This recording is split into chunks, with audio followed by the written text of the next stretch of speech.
தினமலர் உரைகள் நிகழ்ச்சியை நடத்துகிற தினமலர் நிறுவனத்திற்கும் நெறியாளர் சகோதரர் துரைராஜ் அவர்களுக்கும் என்னுடைய சக பங்கேற்பாளர் ஐயா சீதாராமன் அவர்களுக்கும் அதே போலவே தொழில்நுட்ப கலைஞர்களுக்கு என்னுடைய பணிவான மாலை வணக்கம். இதுல என்னன்னு கேட்டீங்கன்னா சார், காவல்துறையில ஐஜி அருள், எங்க மாவட்டம் தூத்துக்குடி மாவட்டம் தான், ஐஜி அருளை போல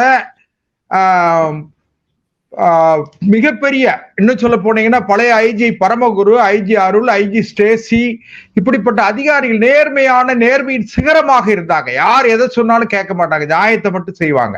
அப்படிப்பட்ட அதிகாரிகள் இருந்தாங்க. ஆனா இன்னைக்கு என்ன நிலைமைன்னு கேட்டீங்கன்னா, ஒரு ஏடிஜிபி ஒருத்தர் இருக்காருன்னு வச்சுக்கிடுங்களேன், அவரு ஏடிஜிபி இன்டெலிஜென்ஸ் ஆகணும், ஏடிஜிபி விஜிலன்ஸ் ஆகணும், அல்லது ஏடிஜிபி அட்மின் ஆகணும், ஏடிஜிபி லா அண்ட் ஆர்டர் ஆகணும், அதுக்கு பிறகு அவரு டிஜிபி ஆகணும். அதான் காவல்துறையில சிஓபிஎஃப் அப்படி சொல்லுவோம் பார்த்தீங்களா, காவல்துறையில மிகப்பெரிய உயர்ந்த பதவி கமிஷன், அது டிஜிபி பதவி தான். அந்த பதவியில இருந்து ரிட்டையர்ட் ஆகணுங்கிற அளவுக்கு ஒவ்வொரு ஐபிஎஸ் ஆபீசர்ஸுக்கும் ஒரு கனவு இருக்கும். அந்த கனவுகளுக்காகவே என்ன செய்யறாங்கன்னா, ஒரு எந்த கட்சி ஆளுங்கட்சியாக இருந்தாலும் சரி, ப்ரோ ரூலிங் பார்ட்டி, அதுக்கு பிறகு பாதிக்கப்பட்டவங்க எல்லாம் என்னன்னு கேட்டீங்கன்னா ப்ரோ அப்போசிஷன் பார்ட்டி, இது ரெண்டு குரூப் இருக்கும் எப்பவுமே. அது இப்போ சமீப காலங்கள்ல கொஞ்சம் அதிகம்.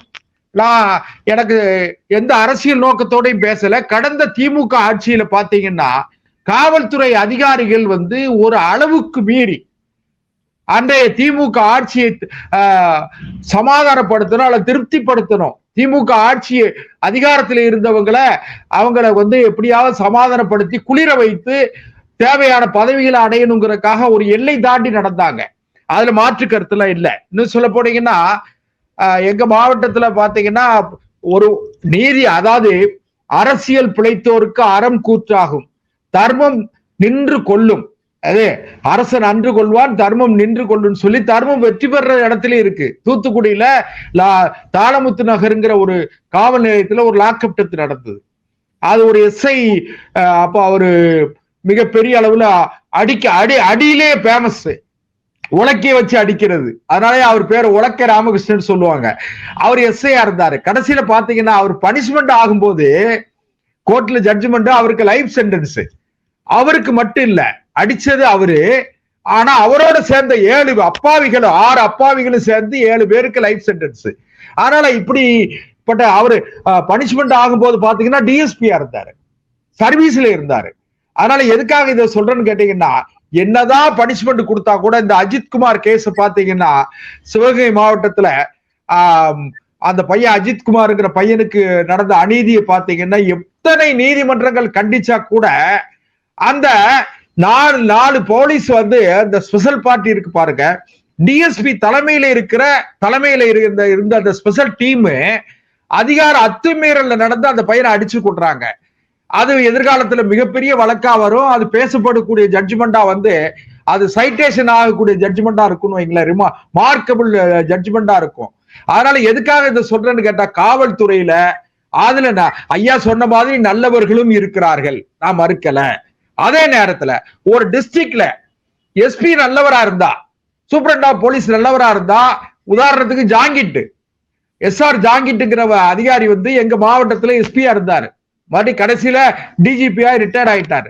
ஆனா அவர்லாம் இருக்கும்போது பாத்தீங்கன்னா இந்த மாதிரி லாக்அப் டெத் அது இதெல்லாம் வராது. ஏன்னு கேட்டா அவரே ஸ்பாட்டுக்கு போயிருவாரு. ஸ்பாட்டுக்கு போய் சம்பந்தப்பட்டவங்களை கூப்பிட்டு பேசுவாரு.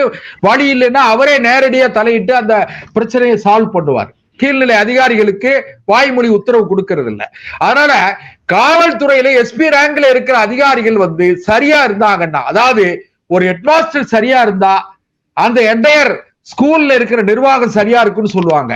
அதே மாதிரி ஒரு சூப்பரண்ட் ஆஃப் போலீஸ் சரியா இருக்கணும், ரேஞ்ச் டிஐஜி சரியா இருக்கணும், அதே போலவே சோன்ல இருக்கிற ஐஜி, சவுத் சோன் ஐஜி இருக்காங்கன்னா அவங்க சரியா இருக்கணும். இப்படி அந்த செட்டப் இருக்கு பாருங்க.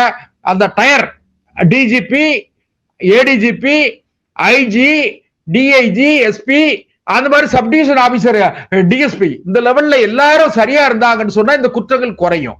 ஆனால் இப்ப அது இல்ல. ஒரு உதாரணத்துக்கு இல்ல இல்ல இல்ல சார், செல்வம் சார், இதெல்லாம் சரியா இருந்தா சரியா இருக்கும்.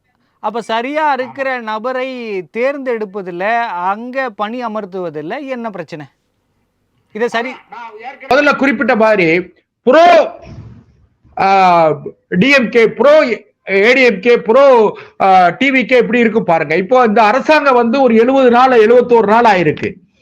இப்ப நாம இந்த அரசாங்கத்துக்கு தேவையான அல்லது இந்த அரசை அனுசரித்து போகக்கூடிய ஐபிஎஸ் ஆபீசர்ஸ் அல்லது டீம் ஆஃப் ஆபீசர்ஸ் வந்து இன்னும் செட் ஆகணும், ஆயிருவாங்க, ஆகணும். இன்னும் கூட கடந்த கால ஆட்சியில சலுகை பெற்ற அதிகாரிகள், கடந்த கால ஆட்சியில உயர்ந்த பதவிகள்ல இருந்து அனுபவித்த அதிகாரிகள் இருக்காங்க பாருங்க, சுகத்தை அனுபவித்த அதிகாரிகளால இன்னும் இந்த அரசுக்கு இணக்கமா வரக்கூடிய நிலை இன்னும் வரல. என்னோட குற்றச்சாட்டு தான். ஏன்னு கேட்டீங்கன்னா, இந்த அரசுக்கு அனுசரணையாக இருக்கக்கூடிய அல்லது சட்டம் ஒழுங்கை சரியாக பேணி காக்கிற அரசு விரும்புகிற வகையில் செயல்படக்கூடிய அதிகாரிகளை தேடி கண்டுபிடிச்சுக்கிட்டு இருக்காங்க. அது நடக்கும் நான் நினைக்கிறேன். ஒண்ணு, இந்த தூத்துக்குடி சம்பவத்தை பொறுத்த வரைக்கும் அந்த தம்பி அருணாசலம்ங்கிறவரு பார்ல வேலை பார்க்கார், கவர்மெண்டோடைய லிக்கர் பார்ல வேலை பார்க்காரு. அவரு காலையில 6 மணிக்கே ஒரு 180 200 பாட்டில் வந்து அவரு வந்து காலையில 6 மணிக்கே இல்லீகலா விற்கிறாரு. அதை போலீஸ் பிடிச்சிட்டு போறாங்க. அது வரைக்கான தகவல் இருக்கு. ஆனா போலீஸ் வந்து சிசிடிவி புட்டேஜ் இருக்கு அப்படின்லாம் ஐயா சொன்னாங்க. போலீஸ் அடிக்கிறது சிசிடிவி புட்டேஜ் வியூ இருக்கிற இடத்துல அடிக்க மாட்டாங்க. சிசிடிவி புட்டேஜ் எதுல வராதோ அங்க கூட்டு போய் தான் அந்த சந்துல பொந்துல வச்சுதான் அடிப்பாங்க. அது ஐயாவுக்கு தெரியும். அதனால இதுல என்ன நடந்திருக்குங்கிறத நாம பொதுவா வாய் வந்ததோ வாய் புளித்ததோ மாங்காய் புளிச்சதோன்னு பேச நான் விரும்பல. ஏன்னு கேட்டீங்கன்னா, ஜுடிஷியல் மேஜிஸ்ட்ரேட் வந்து அவரும் போஸ்ட்மார்ட்டத்துல இருந்திருக்காங்க, எல்லாருமே இருந்திருக்காங்க. சிசிடிவி புட்டேஜ் வச்சுதான் போஸ்ட்மார்ட்டம் நடந்திருக்கு. போஸ்ட்மார்ட்டம் ரிப்போர்ட் வர்றது இன்னைக்கு தான் போஸ்ட்மார்ட்டம் முடிஞ்சிருக்கு. இன்னும் ஒரு 24 hours நாளைக்கு போஸ்ட்மார்ட்டம் ரிப்போர்ட் வந்த பிறகுதான் முழுமையா தெரியும். ஆனால் காவல்துறை அவரை கைது செய்து காவல் நிலையத்துக்கு தூத்துக்குடி தென்பாக காவல் நிலையத்துக்கு அழைத்து செல்லும் போது அந்த பையன் 22 வயசு பையன். அந்த பையனுக்கு எந்த நோயும் கிடையாது, ரொம்ப பிரிஸ்கா போறான். அதே நேரத்துல 24 வயது, அதாவது 24 வயது இளைஞன் ஆஸ்பத்திரிக்கு அவனை திடீர்னு மயங்கி விழுறான், ஹாஸ்பிட்டலுக்கு கொண்டு போறாங்க. மயங்கி விழுறது எங்கன்னு கேட்டீங்கன்னா காவல் நிலையத்துல. அதுலதான் இங்க நம்ம வந்து ஒரு நம்முடைய சஸ்பீஷன் எங்க வருதுன்னா, சஸ்பெக்ட் எங்க வருதுன்னா, காவல் நிலையத்துல வச்சு அவன் மயங்கி விடுறான். காவல் நிலையத்துக்கு உள்ள போகும்போது விழல, வெளியே வச்சு விழல, ஹாஸ்பிட்டல் வச்சு விழல, காவல் நிலையத்தில் வச்சு அவன் மயங்கி விழும்போது காவலர்களால் தாக்கப்பட்டிருக்க கூடும் என்ற ஒரு சந்தேகம் எழுது. அதே நேரத்துல நாம இதுல என்ன கேட்டீங்கன்னா சார், திடீர்னு பாத்தீங்கன்னா மக்கள் அதிகார மையம், மக்கள் கலை இலக்கிய மன்றம், இவனுங்க எல்லாம் உள்ள வந்து இதை குழப்பிடுவாங்க, ஏதாவது ப்ரோக் பண்ணிடுவாங்க. அதாவது பாதிக்கப்பட்டவர்கள் ஒரு கொதிநிலையில இருப்பாங்க. கொதிநிலையில இருக்கிற போது